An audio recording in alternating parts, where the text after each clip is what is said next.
আপনি যত বড় পাপী হন, আপনি যতই অন্যায় করেন না কেন, আল্লাহর রহমতের দরিয়া, আল্লাহর রহমতের দরজা আপনার জন্য খোলা আছে না নেই? জায়নামাজটা বিছিয়ে দেন, চোখের পানি ছেড়ে দেন, 2 রাকাত নামাজ পড়ে সেজদায় লুটিয়ে পড়ে কাঁদেন। যত গুনাহ আপনার হোক না কেন, আপনার গুনাহ মাফ করে কবুল করে নেবে কে? যারা প্র্যাকটিসিং, যারা ইমানদার, তাদেরকে বিশ্বনবী জান্নাতের সুসংবাদ দেন। আওয়াজ করে পড়েন সুবহানাল্লাহ। এজন্য রব্বুল আলামিন বিশ্বনবীর পরিচয় অন্য আয়াতে এভাবে তুলে ধরেন, ওয়ামা আরসালনাকা ইল্লা কাফাতান লিন্নাসি বাশীরাও ওয়া নাযীরা। নবী হে, আমি গোটা জগৎবাসীর জন্য আপনাকে সুসংবাদদাতা এবং সতর্ককারী করে জমিনে প্রেরণ করেছি। মুবাশশিরাম বিল জান্নাত, তিনি জান্নাতের সুসংবাদ দেন, তিনি আশা জাগান। নবীর কথা শুনলে মানুষ বুকে আশা ফিরে পায়। আমার নবী কাউকে হতাশ করেন না। হতাশা বিশ্বনবীর ডিকশনারিতে নাই। তিনি মানুষকে আশাবাদী করে তোলেন। বিশ্বনবীর কথা শুনলে মানুষের হৃদয় নরম হয়, তারা আশা ফিরে পায়। বিশ্বনবীর মুখ নিঃসৃত পবিত্র প্রতিটি কথাই আশা জাগানিয়া। সুবহানাল্লাহ পড়েন। আপনি প্রিয় নবীর মুখ নিঃসৃত বাণীগুলো পড়েন, কথামালাগুলো শোনেন, দেখবেন আশা পাবেন, বুকে আশা পাবেন, ভালোবাসা পাবেন। কারণ তিনি এমন সত্তা, এমন পার্সোনালিটি, তার কথা শুনলে হৃদয় নরম হয়ে যায়। মনে হয় হৃদয় খুলে তারে দিয়ে দেই, সব কথা যেন তারে বলা যায়। আওয়াজ করে বলেন ঠিক কিনা? সে কোন বন্ধু বলো বেশি বিশ্বস্ত,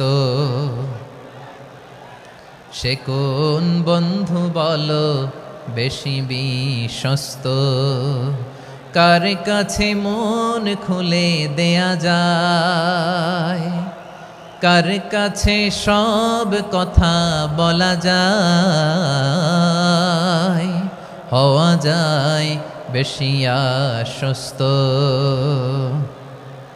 তার নাম আহমদ, বড় বিশ্বস্ত।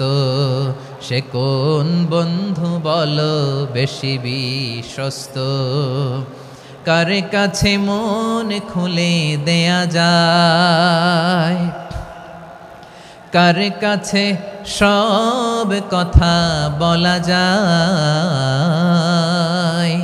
হওয়া যায় বেশি আশ্বস্ত। তার নাম আহমদ, বেশি বিশ্বস্ত।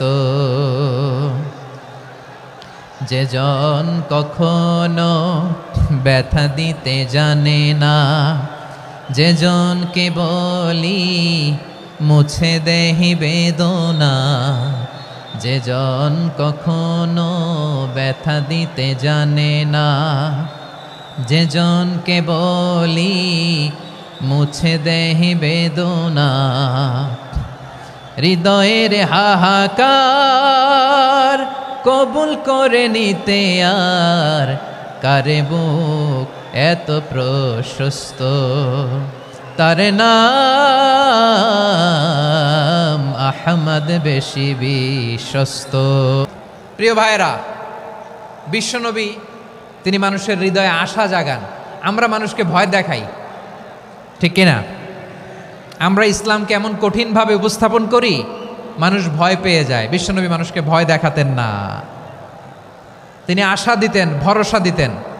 কানা রাসূলুল্লাহ সাল্লাল্লাহু আলাইহি ওয়াসাল্লাম ইযা বাআসা আহাদান মিন আসহাবিহি ফি আমরিহি কানা ইয়াকুল বাশশিরু ওয়ালা তুনাফিরু, ইয়াসসিরু ওয়ালা তুআসসিরু। কাউকে কোনো দায়িত্ব দিয়ে পাঠালে সাহাবাদেরকে তিনি বলে দিতেন প্রত্যেককে যে বাশশিরু ওয়ালা তুনাফিরু, মানুষকে সুসংবাদ দিও, দিন থেকে ভাগিও না, সহজভাবে ইসলামকে উপস্থাপন করো, ইসলামের শিক্ষাটাকে জটিল করে উপস্থাপন করো না। সুবহানাল্লাহ, কত চমৎকার, কত সুন্দর আমাদের ধর্ম। তিনি বলেছেন সহজ করো।